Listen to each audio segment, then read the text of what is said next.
This is what he does after his second complaint. He says, I will stand at my watch and station myself on the ramparts. I will look to see what he will say to me and what answer I am to give to this complaint. He goes up to the ramparts. He goes up to the watchtower. He sets himself up like a sentry watching for whatever might be out there prowling in the darkness. And he's going to keep vigil through the night or let the vigil keep him. But when he goes to the ramparts, when he goes up to the watchtower, he is looking for something specific. He's not looking for the dust cloud that might signal an advancing army in the distance. He's not looking for the chariots and the battering rams of Babylon. He's looking to see what the Lord will say. He's looking to see how God is going to respond to the questions he has raised. And in Habakkuk chapter 2, God does respond. He has a message for Habakkuk and for his people. He has not forgotten them. We're going to talk about God's response to Habakkuk in a couple of weeks, but for now, I want us to think about this action that Habakkuk has taken of going and waiting to see what the Lord will say. I want us to live with the unresolved questions for a little bit, to consider what Habakkuk does when he doesn't know what's coming next. He doesn't try to force an answer.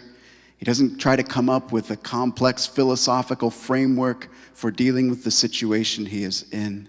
He doesn't run away from the problem. He doesn't pretend that nothing bad is going to happen or comfort himself by withdrawing from the world. He goes to God. The Jewish rabbi Abraham Heschel, he wrote that Habakkuk shows us the power of waiting on the Lord, because Habakkuk avoids relying on overly simplistic religious answers for the problems he is facing. Heschel writes, what the prophet faces is not his own faith. He faces God. To sense the living God is to sense infinite goodness, infinite wisdom, infinite beauty. It is a sensation of joy. And so Habakkuk goes up to the watchtower, to the place where he can see what's coming, to the place where he is going to be confronted with the dangers of the world, and there he waits to see what God will say. My friends, I want to say that this is how people of faith keep vigil when the world seems to be falling apart. This is how people of faith respond when the vigil keeps them. You know, another word for faith is trust. Trust is what you need when there are things you don't know, when there are things you can't see with your eyes, when there are answers you don't have.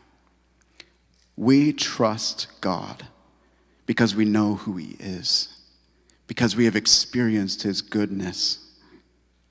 And that doesn't mean that that means that even when we don't see how things are going to work out, even when we don't know what's coming next, even when a wild cat growls outside and the wind begins to howl, we trust, not in ourselves, but in him. And this means we have hope.